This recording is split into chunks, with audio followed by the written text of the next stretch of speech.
Welcome back to the kitchen, friends. This is Bake Thrift Decorate. My name is Dusty, and today I'm going to be recycling, if you will. I baked cookies about a week ago. They were double mocha snickerdoodles. I don't know. There's chocolate, coffee, more chocolate, something like that. And now they're starting to get kind of hard. Kind of lost interest in them, so it's time to recycle them into a coffee cake. So I'm gonna find myself an apron. How about a Christmas one, since it's Christmas time? And there we go. Merry Christmas, all festive. We'll go recycle some cookies into a coffee cake. You could also use stale muffins, stale donuts. I've made it before with apple cider donuts.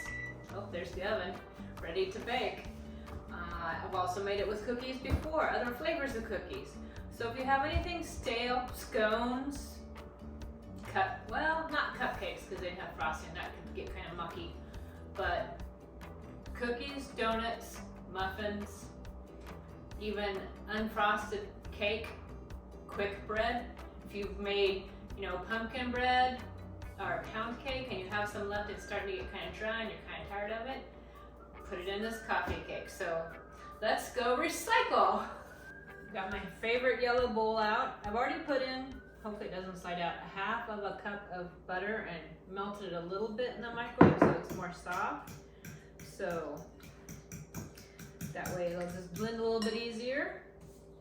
Now to that we're gonna add 3/4 of a cup of sugar.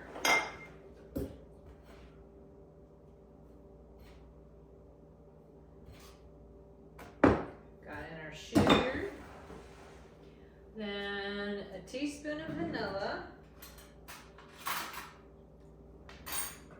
Let's see, it also is going to call for half a teaspoon of salt, and it calls for 2 teaspoons baking powder. So, good thing I have lots of measuring spoons. I have 1, 2, 3, 4, 5, 6 sets, but I hate when I need them. I mean, I will reuse some if I can, but sometimes it's just difficult and I don't want to have to wash it, so I just have many pairs. 1 large egg. And then it said for 1 teaspoon of vanilla. Let's get that in. This is one of my favorite pairs. I got those at an estate sale. I just like the long handle and the shape.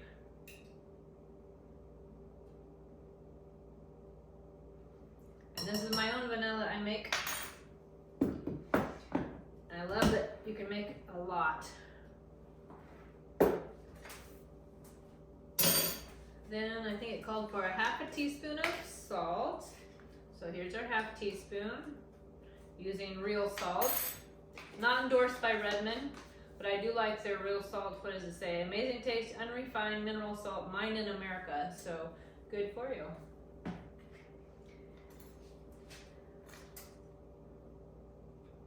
And then, now we need baking powder, 2 teaspoons baking powder.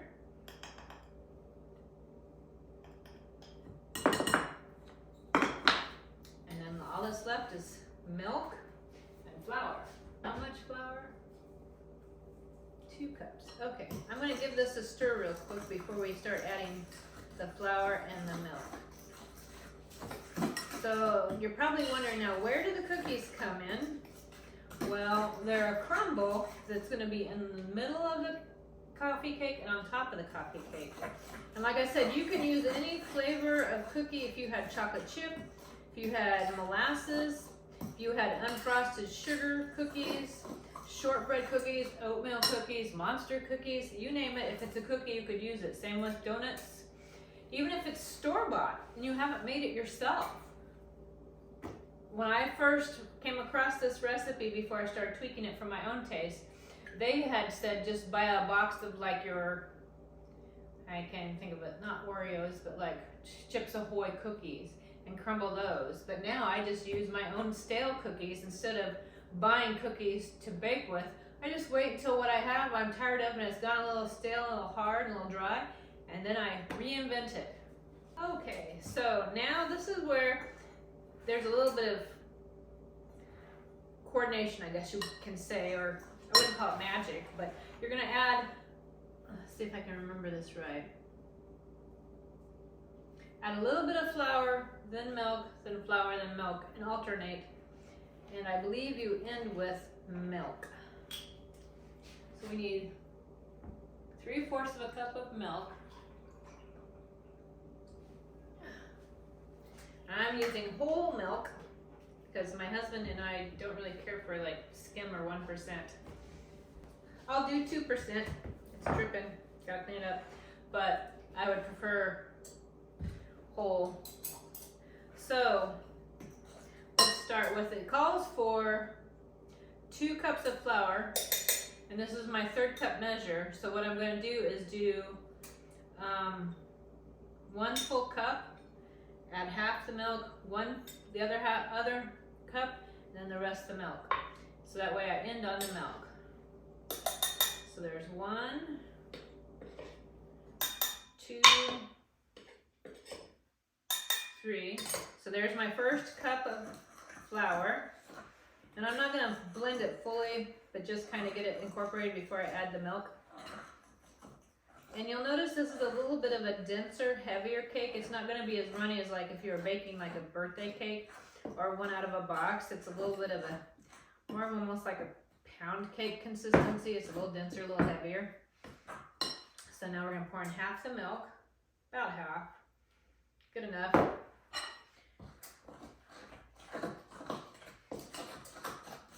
All right, now another cup of flour. So there's 1/3,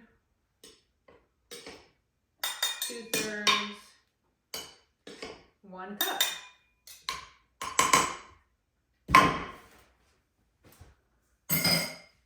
And work it in a little bit.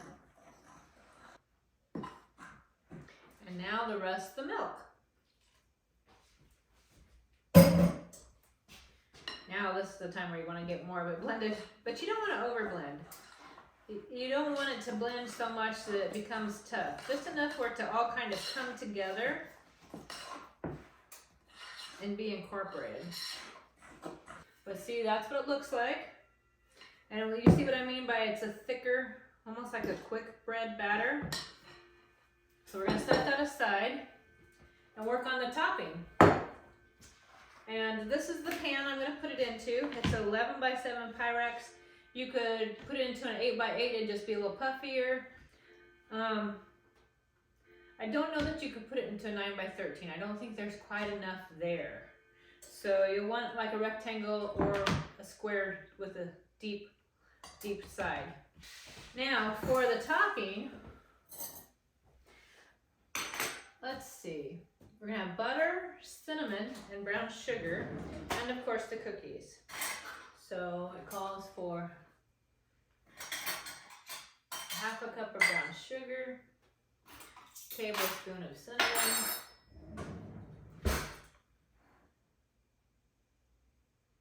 and I believe the butter should be, soft. So I'm gonna put it in the microwave and soften it up a bit. All right. So now it's a little bit soft. I only put it in there for 15 seconds. I didn't want it to be completely soupy. So we need a half a cup of brown sugar.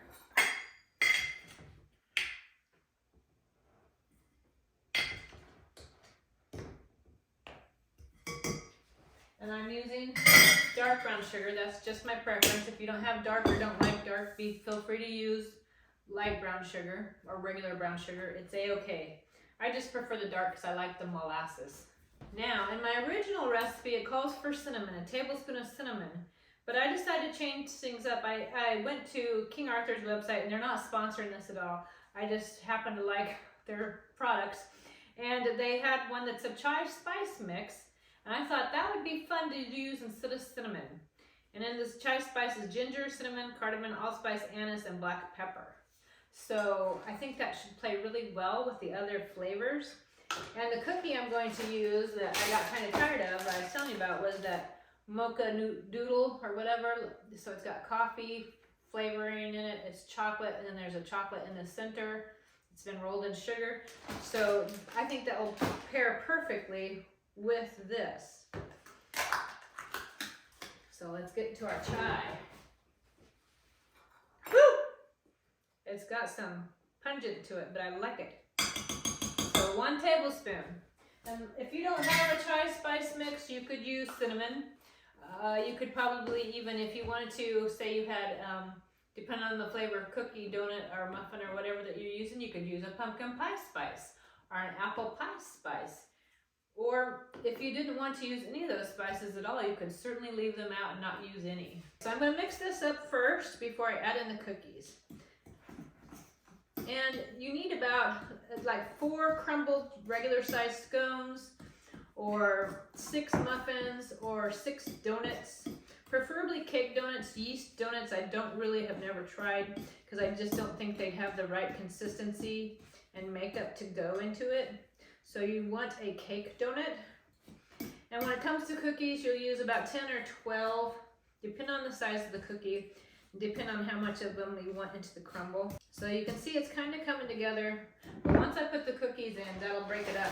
And I want to crumble the cookies, so now you could break them up by hand, or you could maybe even use a rolling pin, but I'm going to use Milner, my chef's hammer. Here we go. I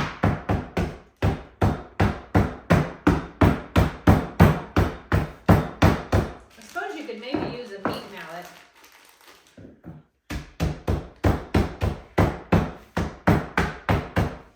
Anything to make them crumbly. Make sure they're kind of broke up. We don't want super big chunks, but a few like decent sized chunks is not a problem. You just don't want them so big that it's like half a cookie. Alrighty. And when it's in a bag like this, then you can just pour it in, throw this away, and not worry about it. Oh, there's some there. There they go. They'll break up a little bit more. Now you want to try and make sure that you kind of get them worked in with the butter and brown sugar, because the butter is what will help make it a nice little crumbly. And you can see I had chocolate in the center of mine, but that's okay. It's just like having a chocolate chip. It'll just add some extra yumminess.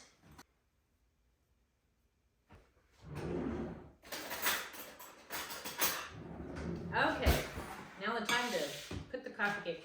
We don't need to save that for later. So now I'm going to put half, I probably should have, how about Merry Bright Christmas spatula? So we're going to put half into the pan, because this is your bottom. Spread that around. I like this little hand, it's so cute. I think all spatulas should be a little helping hand. There we go. Now you're going to take half of this and kind of place it on top. Crumble it on in. There we go. We'll save the rest for the top. And you might want to just like press it in a little bit into the dough. That'll make it a little bit easier to top with. Now this is where it gets a little bit tricky, so you'll want to kind of spread the dollops out so it's not as much for you to spread it around, because you want to cover up that crumble layer. So it's kind of a surprise in the middle.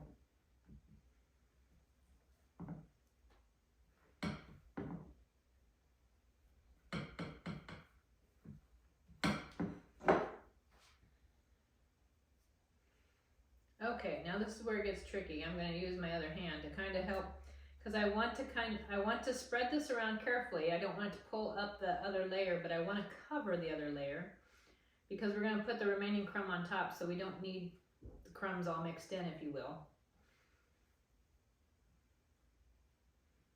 So sometimes that's why it becomes a two-handed job, to make sure that you can cover it well without having it pull up the surprise in the middle. When it bakes, it'll all shake out in the end anyway, so it's all right. All that nice batter on there, not on my spatula. Okay, now that we have it topped and you can see the middle layers pretty much, unless you look at it from the side, you can't see it. It's kind of a secret. And now we'll top it with the remaining crumble. And sometimes I think this is almost a better way to eat them than the original way.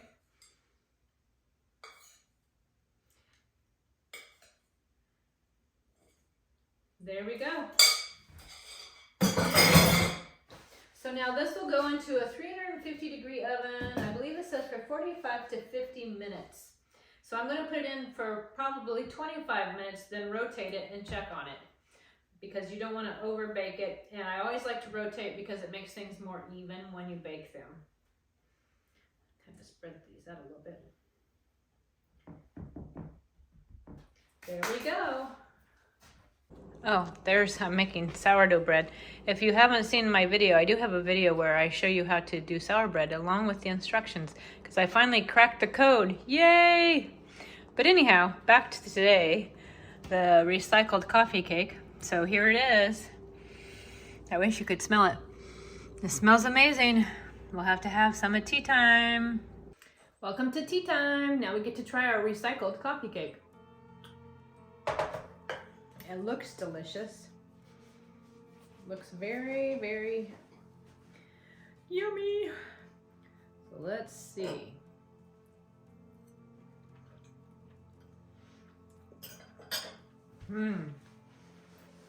So moist and chocolatey. A nice little crumble. Just imagine what you could do with some of your recycled things, whether it's cookies or cupcakes, not cupcakes, muffins, donuts, scones. Oh, here. Well, hello. Got Lenny here today. She usually Lexi that comes in and is like all wanting attention, but she's asleep in the chair. Well, let's have a Bible verse. Let's do green for Christmas. He that shall humble himself shall be exalted. Matthew 23:12. It's hard to be humble, isn't it? When you know you're really good at something, or that you know that that you're just really good at something, or you're very smart. And it's one thing to be proud of yourself and have confidence. Like, I love to bake. I think I'm a good baker. But to me, the humility comes in that, do I think I'm the best baker ever? Absolutely not. Do I think that I have nothing else to learn because I've achieved the pinnacle of baking? Absolutely not. The humility comes in that I know there's other people out there that are definitely better than I am, and I can learn from them. And I should just be grateful and have gratitude. When anyone says, hey, that tastes really good, you did a good job, I can say thank you. Because they could just say, ugh, you know?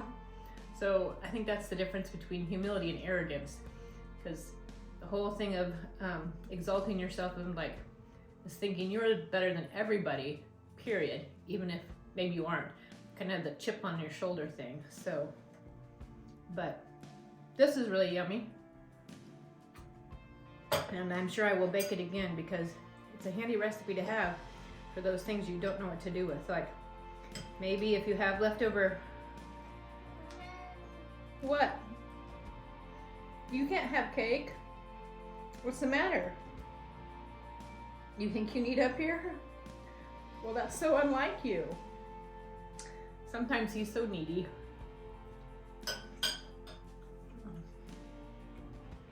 Aren't you, old man? Going on 16. Well, thanks for joining me and having tea time. And let me know if you make the recipe and what do you recycle with it. Did you use cookies or scones or muffins or donuts? Let me know how that goes. I hope you come back again, friend.